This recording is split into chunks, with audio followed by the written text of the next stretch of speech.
ساعات الترا جديده في السوق. عارف فيديوهات اياد الموجي؟ ما بقتش حمل الساعات الالترا، كل يومين ثلاثه بتطلع ساعات الترا جديده في السوق. وكعاده سلسله الساعات الالترا، كل فيديو الترا بشوف الكومنتات اللي بتيجي عليه واشوف الموديلات اللي انتوا بتكتبوها وبختار احسنهم وبعمل مقارنه ما بينهم. وبناء على اخر فيديو عملناه اللي هو من حوالي 5 شهور اخترت لكم احسن 2 في الترشيحات. فالفيديو ده عايزين نوصله بقى ل 10000 لايك، مش عارف نعملها ازاي بس زق معايا. وكمان اللي عندهم عقده الشاشات الاموليد اللي هو ما يقدرش يمسك حاجه من غير شاشه اموليد، في واحده منهم بشاشه اموليد. ندخل في الكلام الجد على طول. الساعتين معايا واحده موديل اسمها يو 9 والثانيه اسمها الزيلا، عارف زي جودزيلا كده، الترا اموليد. الساعتين في فرق سعر ما بينهم. اليو 9 هي الارخص ب 1100 جنيه، الزيلا دي اللي بشاشه اموليد ب 1600 جنيه. فانا هعرفك بقى الخلاصه في الفيديو ده، الفرق 500 جنيه دي رايحه فين. المهم بقى لو انت حبيت تشتري اي ساعه من الساعتين دول هتلاقي اللينكات تحت الفيديو في الوصف. وكمان لو اشتريت اي ساعه من الساعتين دول هيجي لك معاها او يوصل لك معاها راس شاحن اقل من 2 امبير، علشان ده القدره المحدده او ماكسيمم القدره اللي تقدر تستحملها الساعات دي، عشان تقدر تشحنهم بسلام ويعيشوا معاك والبطاريه تعيش ما يحصلهاش اي حاجه. دي اليو 9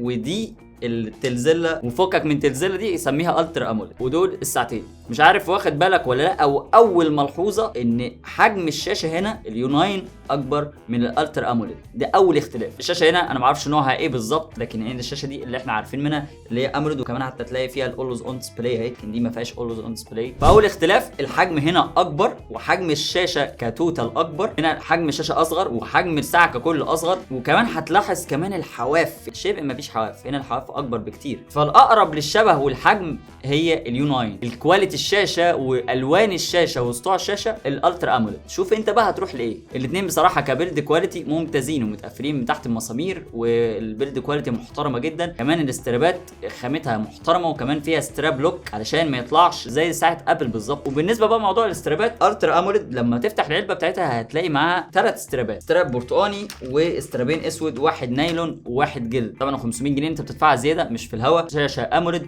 وكمان معاها 3 استرابات في العلبه، وطبعا الشاحن اللي بيجي مع كل ساعه في العلبه. اليو 9 العلبه بتاعتها تحس اللي هي ابل واتش في نفسها جدا من الظهر، لكن متقلبها من قدام يعني هتلاقيها تعرف اللي هي ساعه هاي كوبي. ولكن العلبه ما فيهاش حاجات كتير، هي ما فيهاش غير دليل الاستخدام، والشاحن ما فيش الا استراب واحد بس اللي انا مركبه على الساعه، وهو استراب بلون الجراي. موضوع الاسترابات دي انت ممكن تشتريه عامه، مش هي دي الازمه الكبيره بالنسبه لك، على قد بقى ما الازمه في الحاجات اللي جايه، صوت المايك، السوفت وير، ايه الحاجات الدقيقه اللي فيها مش دقيقه. الكلام ده هنعرفه كمان شويه.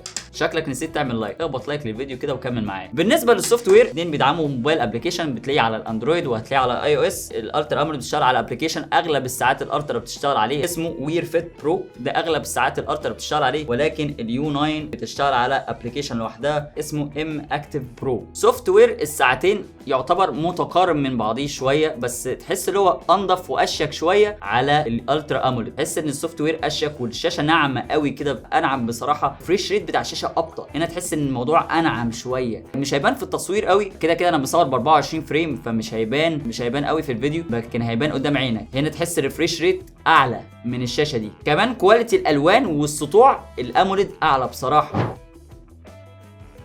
دعم قياس الاكسجين في الدم قد ايه، الاثنين فيهم قياس جوده النوم، اللي هي الحاجات المتعارف عليها. هتلاقي كمان تمارين رياضيه كتير تقدر تستغلها لو انت راجل رياضي. الاشعارات اللي باللغه العربيه على الترا اموليد بتوصل بشكل طبيعي، الحروف مترتبه وكل حاجه تمام، سواء عامل لغه الساعه انجلش او عربي. ولكن على اليو 9 لو عامل لغه الساعه بالانجلش وجات لك رساله بالعربي هتلاقي الحروف متشقلبه، ولكن لو عامل لغه الساعه عربي هتلاقي الحروف مظبوطه وكله تمام. وده فرق مهم جدا ويفرق مع ناس كتير. كمان هنحتاجها مثلا في مكالمات، بما ان الاثنين فيهم مايكات والاثنين فيهم السبيكر، وصوت الاثنين في السبيكر الاثنين صوتهم عالي وكويس. طبعا وانت بره ممكن ما تقدرش تسمعه بشكل يعني بيرفكت، هو محتاج يبقى اعلى من كده شويه. ولكن اللي ممكن تعتمد عليه بشكل اكبر شويه وهي المايكات، زي ما عملنا في كل فيديو الترا جربناه وكل ساعات الهاي كوب اللي جربناها. هتسمع دلوقتي تسجيل من داخل مكالمه صوت المايكات بتاع الساعات دي عامل ازاي. الصوت انت بتسمعه حاليا باستخدام الساعه اللي هي اليو 9 اللي هي ارخص واحده فيهم. واقف في مكان هادي، مفيش زيطه حواليا، مفيش زحمه حواليا. شوف تفاصيل الصوت، تفاصيل الكلام واضحه ولا مش واضحه. وعرفني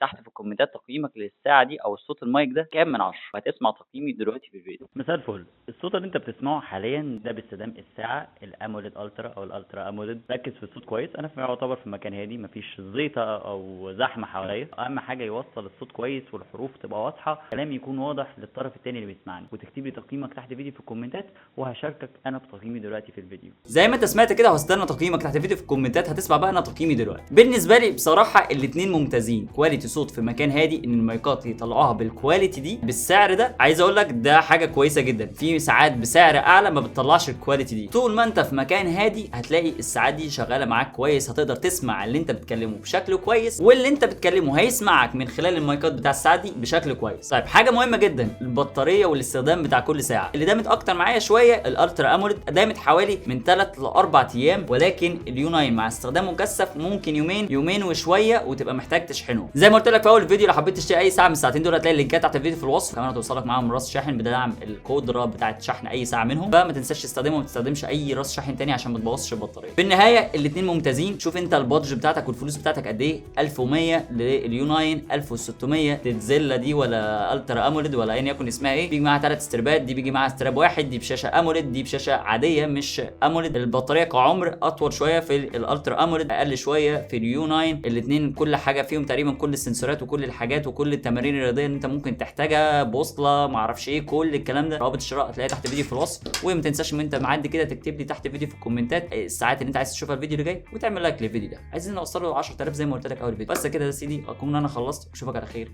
الفيديو اللي جاي. سلام.